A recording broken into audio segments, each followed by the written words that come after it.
She was Hollywood's love goddess, the woman whose image was on every soldier's locker during World War II.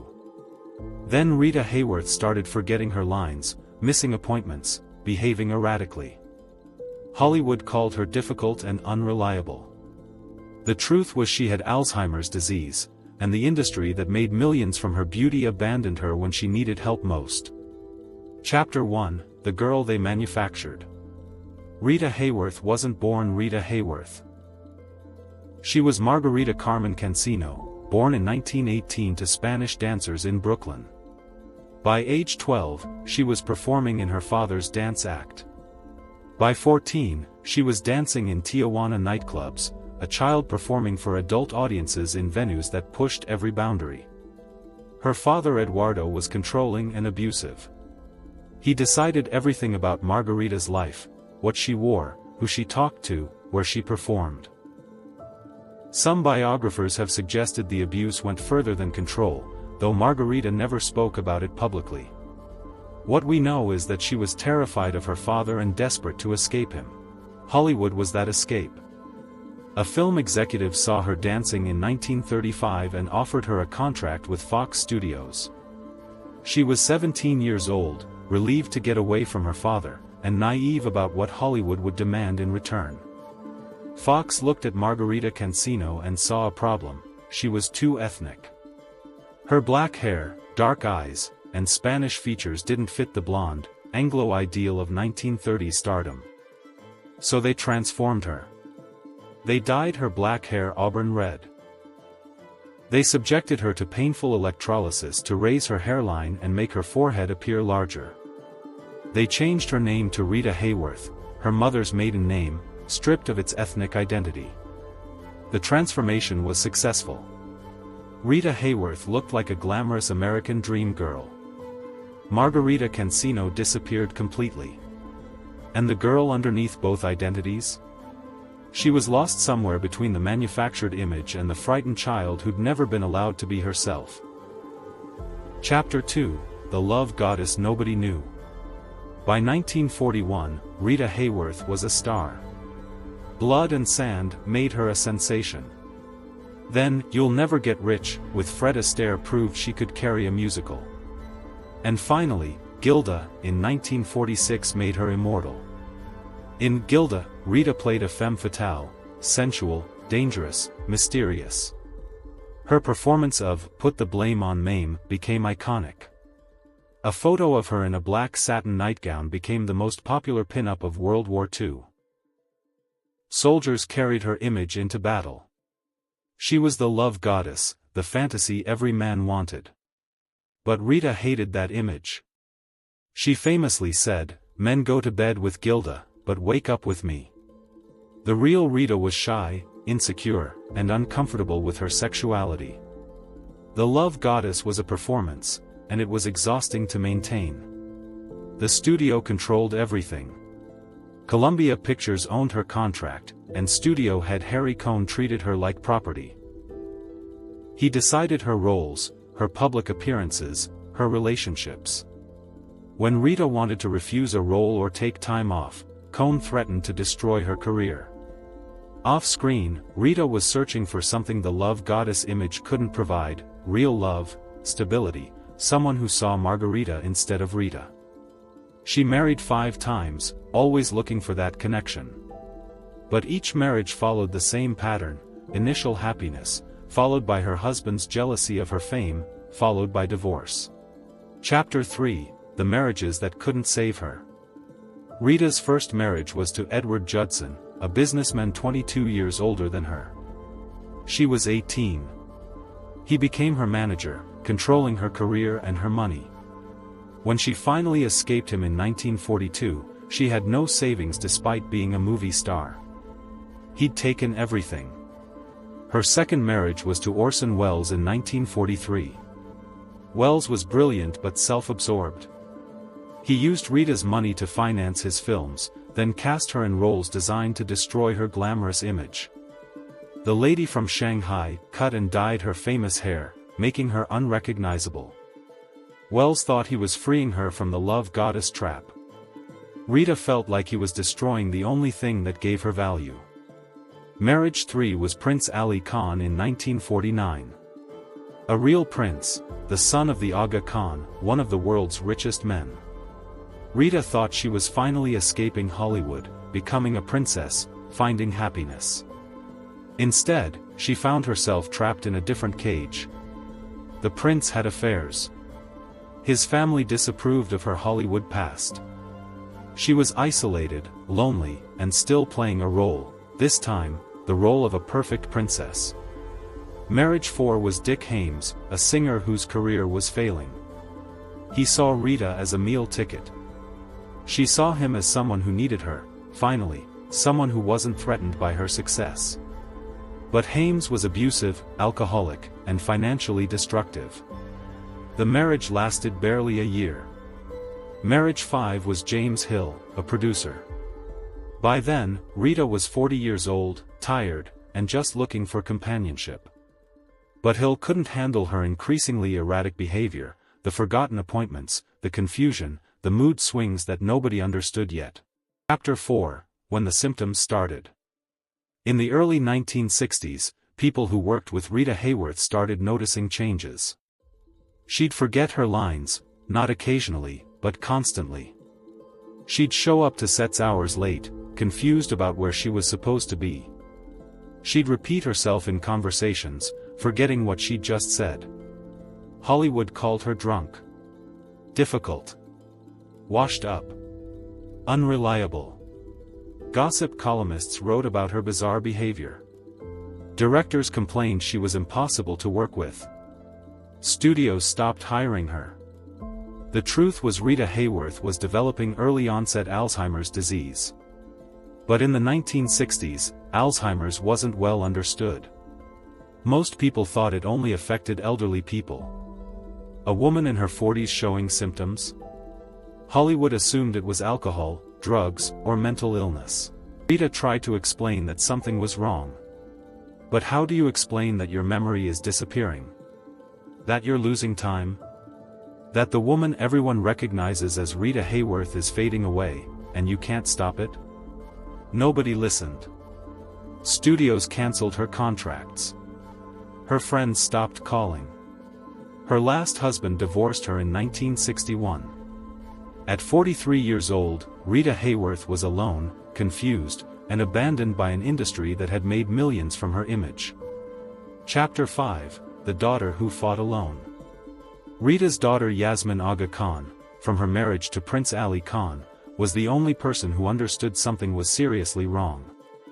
In 1976, when Rita was 58, Yasmin took her to doctors. After months of testing, the diagnosis came: Alzheimer's disease. Yasmin was 30 years old, living her own life, and suddenly responsible for a mother who was disappearing into dementia.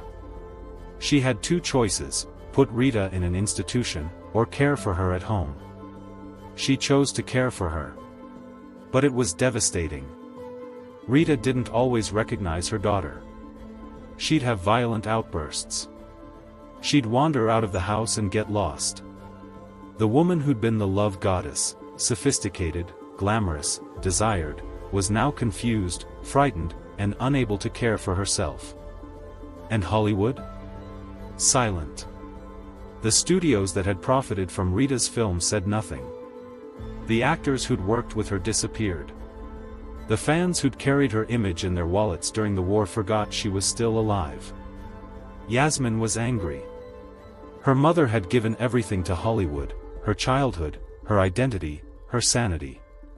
And when she got sick, Hollywood turned away. So Yasmin decided to fight back. Chapter 6, The Diagnosis Nobody Understood. In 1980, Yasmin went public with her mother's diagnosis. She did interviews, appeared on television, and explained that Rita Hayworth had Alzheimer's disease. The reaction was immediate and cruel. People didn't believe it. They said Rita was just old and senile. That Alzheimer's was being used as an excuse for bad behavior. That Yasmin was exploiting her mother's illness for attention. Medical professionals were skeptical too. Alzheimer's was thought to be rare, affecting only the very old. A famous actress with early-onset Alzheimer's? It seemed unlikely.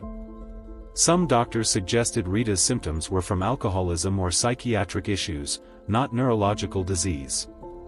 But Yasmin kept fighting. She brought Rita to medical conferences, allowing doctors to examine her. She documented the progression of the disease. She proved that Alzheimer's could strike in middle age, could destroy vibrant minds, could take everything from someone long before they died. Slowly, reluctantly, the medical community started to listen. Rita Hayworth became the public face of Alzheimer's disease, not by choice, but because her daughter refused to let her suffer in silence. Chapter 7: The Woman Who Disappeared. As Alzheimer's progressed, Rita Hayworth ceased to exist. Not physically, her body was still alive. But the person inside was gone. She didn't recognize Yasmin. She didn't remember being in movies. She couldn't recall her marriages, her fame, or the love goddess image that had defined her life. In some ways, this was a mercy. Rita had spent 60 years performing, first as Margarita Cancino pleasing her abusive father, then as Rita Hayworth pleasing Hollywood. She'd never been allowed to be herself. Now, as her memory failed, all those performances were erased. She was free from the expectations, the image, the pressure. But the cost was everything. Her memories of her children. Her understanding of who she was. Her ability to communicate or care for herself. Alzheimer's doesn't just take your mind, it steals your identity, leaving behind a body without a self. Yasmin cared for Rita at home for as long as possible. But by the mid-1980s, Rita needed 24-hour medical care. Yasmin had no choice but to place her mother in a facility. It broke her heart, but there was no alternative. Rita Hayworth spent her final years in a nursing home, unaware of who she'd been, unable to recognize the people who visited, lost in a fog that never lifted. The love goddess, the woman whose beauty had captivated millions, was gone long before her body finally gave up. Chapter 8: Why Hollywood Stayed Silent. Throughout Rita's decline, Hollywood remained mostly silent. A few former co-stars sent flowers or made brief statements. But there were no fundraisers, no benefits, no industry-wide support for one of their own. Why? Because Alzheimer's was uncomfortable. It wasn't glamorous or inspiring. It destroyed the image Hollywood had spent years creating. The love goddess with dementia? That was too real, too tragic, too honest for an industry built on fantasy. There was also guilt. Hollywood knew it had exploited Rita. Worked her constantly. Controlled every aspect of her life. Transformed her from Margarita into Rita and never asked if that's what she wanted. When she got sick, acknowledging her meant acknowledging how they'd treated her, and Hollywood wasn't ready for that conversation. So they stayed silent. They let Yasmin fight alone. They pretended Rita Hayworth had simply retired, disappeared, stopped being relevant. It was easier than admitting they'd abandoned her. A few people spoke up. Glenn Ford, her co-star from Gilda, visited her regularly even when she didn't recognize him. He told reporters, Hollywood used her up and threw her away. We all did. And we should be ashamed. But most stayed quiet. And Rita faded from public consciousness, remembered as the love goddess in old films but forgotten as the woman dying slowly in a nursing home. Chapter 9: The Legacy Yasmin Built. Rita Hayworth died on May 14, 1987, at age 68. The cause of death was complications from Alzheimer's disease. She'd been essentially gone for over a decade before her body finally stopped. But Yasmin Aga Khan refused to let her mother's suffering be meaningless. She'd spent years fighting for awareness, funding, and research. After Rita's death, Yasmin intensified her efforts. In 1985, Yasmin had co-founded the Rita Hayworth Gala, an annual fundraiser for Alzheimer's research. It raised millions of dollars. In 2004, the Alzheimer's Association established the Rita Hayworth Research Award. Rita's name, the name Hollywood had given her, became synonymous with fighting the disease that killed her. Yasmin spent the rest of her life advocating for Alzheimer's awareness. She testified before Congress. She funded research. She spoke at conferences. Her mother's illness had destroyed their relationship, but it gave Yasmin a purpose, making sure other families didn't suffer alone the way she had. Today, Alzheimer's is recognized as a major public health crisis. Early-onset cases are understood. Families have resources. Research has advanced significantly. Much of that progress exists because Yasmin refused to hide her mother's illness, even when Hollywood wanted her to stay quiet. Chapter 10: The Love Goddess Who Never Existed. Rita Hayworth never really existed. She was an invention, a manufactured image created by studios, photographers, and publicists. The real woman was Margarita Cancino, who became Rita Hayworth, who disappeared into Alzheimer's, who died without ever having been allowed to just be herself. Hollywood loved Rita Hayworth when she was profitable. They worshipped her when she was beautiful. They marketed her as the love goddess and made millions from her image. But when she got sick, when she needed them, when she was no longer valuable, they abandoned her. This is the pattern Hollywood has repeated with countless stars. Use them while they're profitable. Discard them when they're not. Pretend they never existed once they stopped generating revenue. Rita Hayworth's story is just one example, but it's a particularly cruel one because her illness stole her identity before Hollywood could. The question isn't why Hollywood abandoned Rita Hayworth. It's why we ever expected them to do anything else. Hollywood is a business, not a family. Stars are products, not people. And when products break, you throw them away and find a replacement. Rita Hayworth was replaced before she even died. Newer, younger actresses took the roles she would have played. Her films were shown on late-night television, relics of a bygone era. The love goddess became nostalgia, then trivia, then mostly forgotten. But the real tragedy isn't that Hollywood abandoned Rita. It's that Hollywood never allowed Rita, or Margarita, to exist in the first place. Final cliffhanger. In 1990, 3 years after Rita Hayworth died, a storage unit in Los Angeles was auctioned off for unpaid fees. Inside were boxes belonging to Rita, personal items that had been in storage since the 1960s when she could no longer care for herself. Among the items was a journal. Not a complete diary, but pages torn from a notebook, dated sporadically from 1958 to 1962, the years when her symptoms were starting but before the diagnosis. A collector bought the lot and discovered the journal pages. What he read shocked him enough that he contacted Yasmin, offering to sell them back to the family. Yasmin read them once, then locked them away. She's never discussed their contents publicly.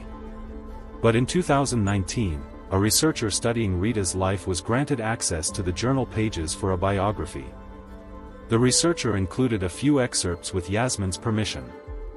They reveal a woman who knew something was wrong but couldn't make anyone believe her. June 15, 1959, I forgot my lines again today. Third time this week. Harry, Cohn, is furious. He called me drunk. But I wasn't drinking. I don't know what's happening to me. My mind feels like it's full of fog. Words disappear before I can say them. People's names vanish. Sometimes I don't recognize my own face in the mirror. March 3, 1960, saw a doctor today. Told him about the memory problems, the confusion. He said I'm stressed. That I should rest. But I've been resting for months and it's getting worse, not better. I'm scared. What if I'm losing my mind? September 22, 1961, nobody believes me. They think I'm making excuses. Being difficult. But I'm not. Something is wrong inside my head.